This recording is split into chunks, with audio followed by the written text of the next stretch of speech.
Right now on Up with KREM. There is an enormous amount of legal work that is now going to have to unfold over the next several months. New fallout after the Supreme Court's ruling that presidents have total immunity for official acts. What it means for former President Trump's court cases. Another sunny day is ahead of us with a breezy afternoon. We're also tracking some serious heat that's on its way, and we'll let you know when to expect it. It's all the buzz. Online search trends show people are wondering if there is currently a coffee recall in the United States. This morning, we verify.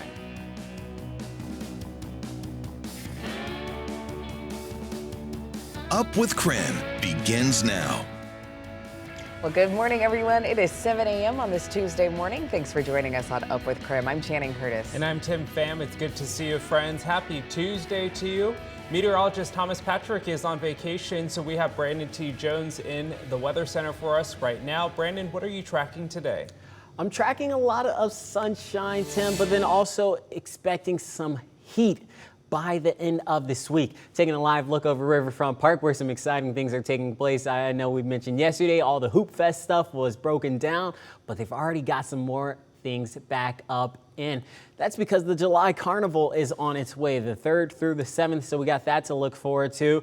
We also have a beautiful 4th of July in terms of the weather to look forward to as well, with a lot of sunshine throughout the rest of this week. It's going to be a breezy afternoon as well, so we've got that in the notes because with the winds, it does increase wildfire risks, so just make sure you're being safe. I know we've talked about those burn restrictions going into place. They're in place because they keep us all safe, and then some serious heat is on the way, potentially triple digits. We'll talk about that a little bit more in our full forecast. As of this morning, burn restrictions take effect across Spokane County. They include the cities of Spokane, Spokane Valley, Cheney, Airway Heights, and Deer Park.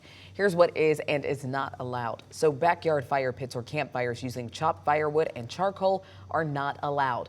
Also not allowed, any open burning of fields and garbage. Now what is allowed are outdoor chimneys, barbecues, and patio warmers. Campfires are also allowed in parks and campgrounds if it's approved by the appropriate agency. This morning, new reaction after the Supreme Court ruled former presidents have broad immunity from criminal prosecution. CBS's Jared Hill tells us why former President Donald Trump is now asking a judge to set aside his guilty verdict.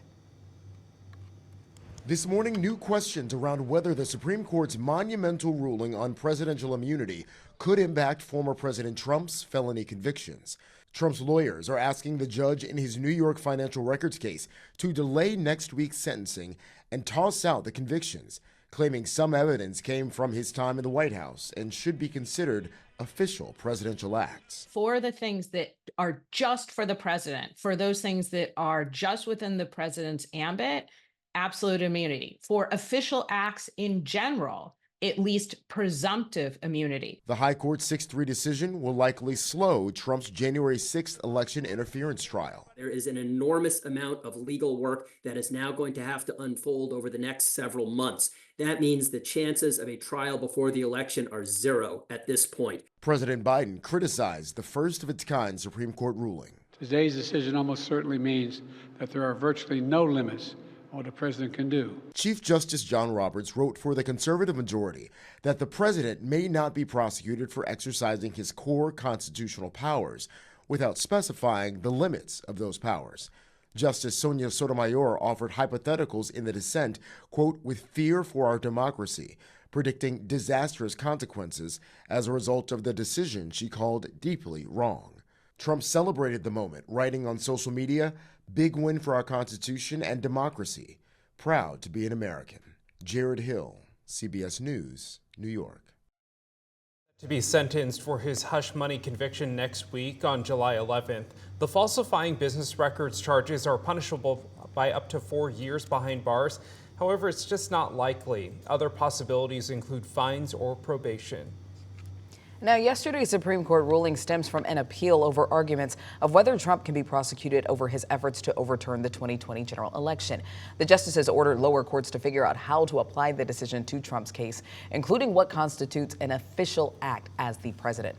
Trump's 2020 election interference trial was supposed to have started in March, but the case has been on hold since December to allow Trump to pursue his appeal. The timing of the trial does matter for this year's presidential election. According to the Associated Press, if Trump wins, he could appoint an attorney general who would seek the dismissal of this case and the other federal prosecutions that he faces. Trump could also potentially order a pardon for himself as well. The Supreme Court's ruling is expected to tie this case up now for months. Well, canned cold coffee drinks are a pretty easy way to get your caffeine fix in the morning. Brandon Lewis from our National Verify team looks into whether some brands are being recalled. Getting a can of cold coffee makes it easy to grab a cup and a pop. But recently, data from Google Trends shows a massive spike in people asking whether there's a coffee recall in the U.S. So let's verify. Our sources are the Food and Drug Administration, the Centers for Disease Control and Prevention, and Snap Chill Coffee. Snap Chill says it uses a patented process to instantly chill hot coffee and then can it to seal in the flavor without using ice. But on June 20th, the FDA announced Snap Chill's manufacturing process was not filed with the agency and could lead to the growth and production of the deadly toxin that causes botulism, a rare but serious illness that attacks the body's nerves and can cause difficulty breathing, paralysis, and death. While no customers have reported getting sick, as a precaution, Snap Chill announced a voluntary recall of its coffee lineup, which includes nearly 300 products that are sold under different brand names. So, yes, there is a coffee recall in the U.S. due to botulism risk.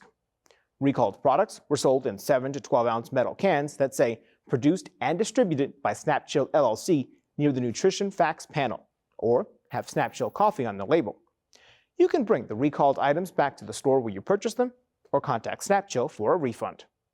With your Verify, I'm Brandon Lewis. 7:07 right now, taking a live look over Riverfront Park. We talked about how they're getting set up for the July Carnival, so lots of fun expected for this week and heading into the weekend as well. But it may just be pretty hot out there for a couple of those days of the carnival. As for right now, though, we're looking at temperatures around 56 degrees, winds moving around 8 miles per hour. So it is a pleasant start to the morning. We got some clouds in the sky as well, but still lots of sunshine as the morning gets underway. So perfect walking weather this morning. Taking a look at some of our surrounding temperatures because it's 59 in Coeur d'Alene, 54 down there in Ritzville. And right now is the time to enjoy all of these pleasant temperatures and the low 80s as our high because, again, we are expecting it to heat up over the next few days. And then by this weekend, we're going to be looking at highs in the 90s. So I'll talk about that a bit more here in our full forecast. And went back to the agency and said, A state employee accused of paying himself nearly $1 million in taxpayer dollars. In the next 5 minutes on Up with KREM, we dig into what's said to be the biggest case of taxpayer fraud in Washington history. It's time for your wake-up call this morning. We want to know, how do you like celebrating the 4th of July, or just what are you doing this 4th of July? Let us know. Someone said, I'm doing nothing, enjoying the day off. I wish I was with you. I'll be here. Channing will be here. Someone else said that they'll be with their doggy because the dogs don't like the fireworks. Don't forget about them. Someone else is making finger puppets. That's pretty cool. Or going fishing. Let us know how you celebrate the 4th of July. Text us at 509-448-2000 or use the hashtag UpWithKREM on social media. If you are watching the fireworks or lighting them off, coming up on Up with KREM, we're going to be going over Washington and Idaho fireworks laws to make sure you and your family stay out of trouble. But first, taking a live look outside over Riverfront this morning, we say good morning to you, Inland Northwest, and thanks so much for starting off your day with us here on Up with KREM. It's going to be a nice sunny day out there today. Brandon T. Jones has our full forecast, and we have more news headlines after this quick break.